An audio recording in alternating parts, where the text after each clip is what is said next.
Oi, pessoal do Prepara. Estou aqui de volta, Suzana Freitas, aula de Biologia para o Prepara. E essa nossa aula é sobre evolução. Então, eu já falei um pouco para vocês sobre evolução, o que é processo evolutivo, as evidências de que a evolução ocorre, os conceitos de homologia e os conceitos de analogia. E agora a gente vai falar um pouco sobre a convergência evolutiva. Então, convergir é seguir o mesmo caminho, ou pelo menos é chegar no mesmo ponto, certo? Convergir é quando duas coisas estão em caminhos distintos, na verdade, mas elas estão indo no mesmo objetivo. Então, a gente tem que as convergências evolutivas é quando uma espécie diferente da outra, elas têm uma característica em comum, elas têm órgãos análogos. Então, no exemplo que eu trouxe, tem aqui 3 seres vivos, que possuem características bem diferentes. Vejam as nadadeiras, o corpo, longilíneo, todo adaptado a uma situação aquática. Esse é um golfinho, ele é um mamífero, então é um mamífero aquático. Todo o corpo dele é adaptado a viver dentro d'água. Aqui o outro exemplo é um ictiosauro, é um réptil, um dinossauro, só existem registros fósseis dele. Então ele tem aí toda essa característica de ter a mesma forma do corpo que a gente vê do tubarão e do golfinho. E a gente vê aqui a questão do tubarão também, mesma questão de nadadeiras, mesma questão do corpo longilíneo, Então isso aqui é uma convergência evolutiva.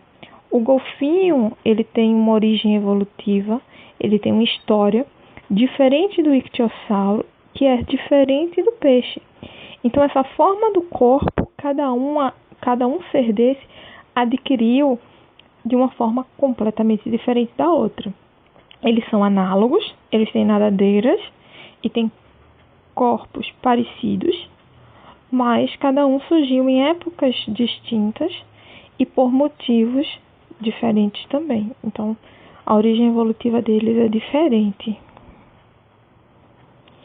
E tem um outro conceito que é de irradiação adaptativa, que são as espécies que elas apresentam um alto grau de parentesco. Então, significa que elas são muito próximas evolutivamente, mas elas se apresentam de morfologias um pouco diferentes devido à adaptação ao meio em que elas vivem.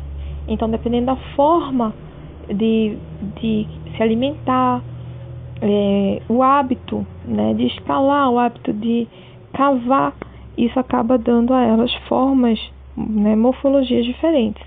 Então, nesse exemplo aqui, a gente tem um rato, que ele, se a gente vê o rato aqui como centro, a gente vai ver que ele tem todas as características de um roedor. Vamos ver a questão de ter rabo e a forma da pata. Então a gente vai começar pelo chimpanzé. A forma da patinha do chimpanzé, ela é diferente da do rato, que ela serve para subir em árvores. Ele tem uma cauda, certo? Diferente. A gente vai ver a preguiça. A preguiça também, a pata da preguiça é adaptada a ficar sobre as árvores, agarrada às árvores, se assemelha um pouco do chimpanzé, só que ela tem unhas maiores, Se a gente vê o esquilo ele também tem uma adaptação completamente diferente, que é essa membrana aqui entre os membros superiores e inferiores, porque esse esquilo ele plana. A gente vai ver a mãozinha da marmota, que é um roedorzinho também. Aí a gente vê o morcego, uma asa, adaptado ao voo.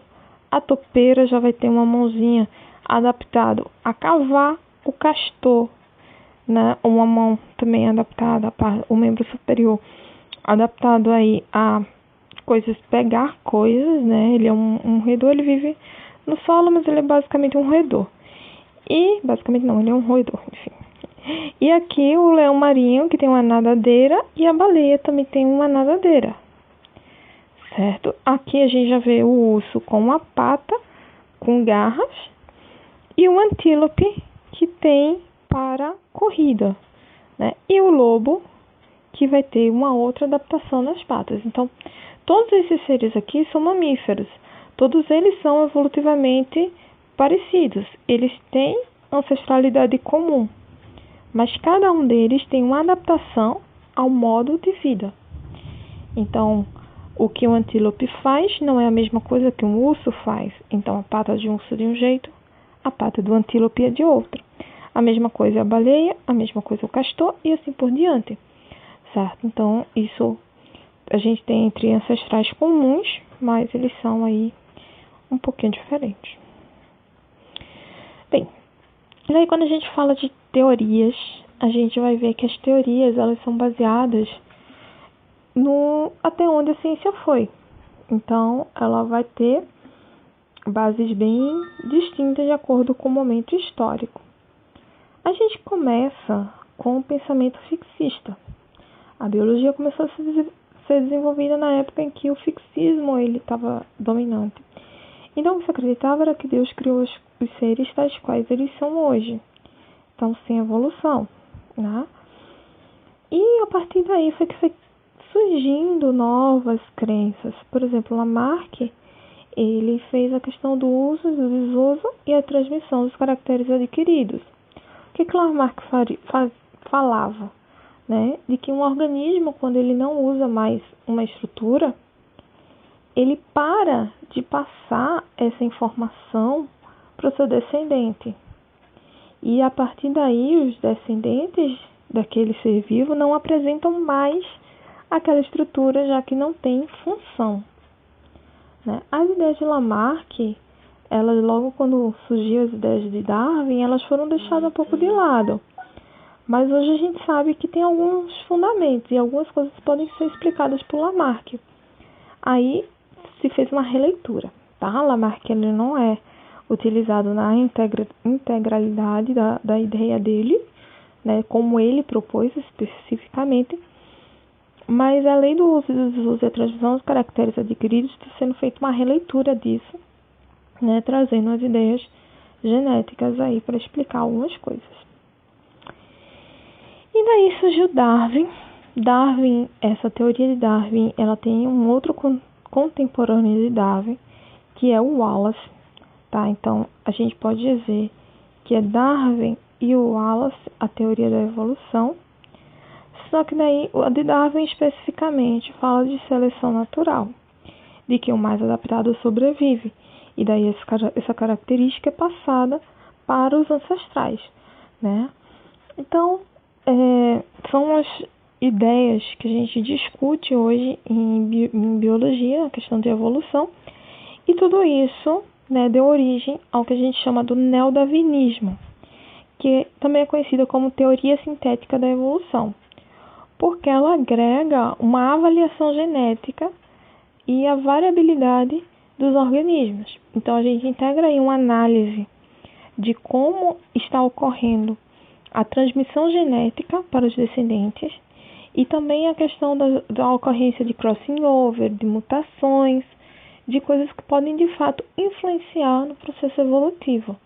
Então já carrega, né, a ideia de evolução com uma gota aí da genética, com a interferência da nossa análise genética. E agora a gente vai para a parte dos exercícios. Eu vou criar um outro vídeo, certo? Pra gente falar dos exercícios, pra ficar melhor divididinho, ok? Beijinho, já já a gente tá no outro vídeo.